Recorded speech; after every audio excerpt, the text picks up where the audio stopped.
Welcome back, everybody. I know that it's day 1,462 on your quarantine. We're trying to keep you unbored as much as you can. Trying to walk you around the fire station. Now, the city of Manassas has two fire stations, Station 501 and Station 521. Here at Station 501, the Manassas Volunteer Fire Company has a museum. A lot of people around the city don't know that there's a museum here. You can call a number. If you come by, you can look it up on the webpage, and you guys can get a tour of the fire station, and you can get a tour of the museum. But since you can't come out right now, and we haven't seen too many people, we thought we'd walk you around the museum. Today we're going to take you around the fire apparatus. Now you can see everybody on the walls here, old past chiefs that we've had, sitting right next to the 1909. Now the Manassas Volunteer Fire Company was started in 1892. 1892, long time ago, right? Over 130 years ago. This is the 1909. This was the first motorized pump apparatus that we had. It was pulled by horses starting in 1909 and eventually worked its way in to having a Model T, Model A pickup truck pulling it to different fires. You would see this, it had three different parts to it. It had the horse or the truck, then it had the apparatus, and then it had the hose. And you would hear it coming down the road by the bell. And you would hear the bells, and they had a bell on top of it, and they also had a bell on the hose cart. Now, this is all actual stuff that we had in Manassas.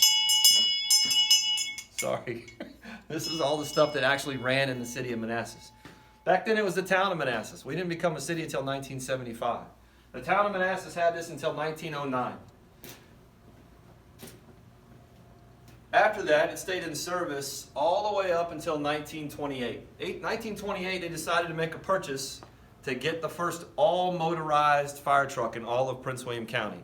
I don't know how to explain that to you. In 1929, we purchased a Buffalo fire engine that covered all of Prince William County. This was the only fire station from the Potomac River to the mountain. We went on every call, all the way up until the 1930s when OWL started Station 2. In 1909, and then to 1929. 1929 carried its own water, 200 gallons, had ladder. The guys would ride back here on the back step. This is how they would get the calls. And you can imagine, not a lot of paved roads. So they'd have to ride back here with gravel roads and dirt roads. Smoketown Road all the way down to Route 1. This engine would go. Moving around, a lot of hard sleeves, didn't have a lot of supply line, but they had some on there. Not a lot of fire hydrants back then. Did the best they could drafting out of lakes and ponds, kind of sucking it with straw. But you can see it was all open. So in the wintertime, guys were pretty wet and pretty cold going that far. And the top speed on this was only 25 miles an hour. So you could imagine if your barn or your house was on fire in Dale City or up in Evergreen, this was the only fire truck coming. Now, moving on from the 1909, we come over to the 47. The guys came back from World War II and made a purchase of a new fire truck.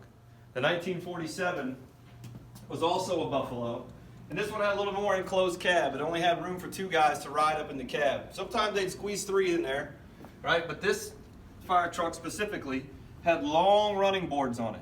And the reason for these long running boards is so all the guys could ride on it when they came from home. Nobody stayed overnight at the fire station. Everybody rode on the side. They came from home, whether or not they had to run there or they had to drive there. 47 is kind of the same, has a little booster reel on the top.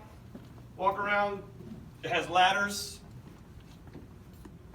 has supply line back here. Also, they could ride the back step on the 47, so you'd see 3 or 4 guys crowded back here when guys were allowed to ride back here. Still more hard sleeves to hook up to fire hydrants where there were spots that had them. Of course, this one has an attack line on it, not just this reels.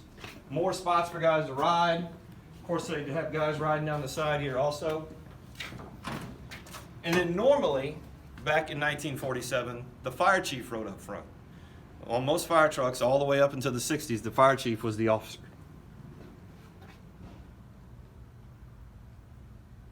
Like that we had to operate the windshield wipers by hand. All right, so in the 47, as we make our way up, the 47 all the way up until the 66. This is a 1966 Seagrave, open cab. Guys were still allowed to ride the back step, so you'd see guys riding back here. Guys would kind of wrap each other around and make sure they wouldn't fall off. We had supply line off of this, and this piece of apparatus stayed in service all the way up until 1997. 1997 is when we took this out of service, so not too far away. Had a built-in generator, different compartments, and also had a similar pump panel from the one that you saw in our first installment with the engine. This one carried water, 500 gallons, and this one had a little bit older, non-computers. That's why this one would still work today. Guys would ride back here in the back. They were allowed to stand up or sit down. They could also ride the sideboards. But as you can see, no roof. So the 66 had no roof, doesn't matter what kind of weather. Now, originally this fire truck was only for the town. The town, when they purchased this in 66, would run this out into the county until 1969. Then it became an all-city rig. So we had a couple of other fire trucks here in the city of Manassas, but this one stayed specifically in town. Make our way around to the front. You can see we have a supply line. This one has a nickname. Everybody calls it Pops, and it's been Pops since the 70s. This is the very first fire truck I ever rode on. This is the ultra seat, a little bit different, no computer. You could put 3 guys up here, kind of tight up there, but this is mostly where the chief rode. All the fire apparatus that you see in the fire museum is original. All of this fire apparatus actually ran calls in either the town of Manassas or the city of Manassas. So the next installment, I'm going to take you through about how the firemen got here, how they showed up at the station, and the things they used to be alerted to that.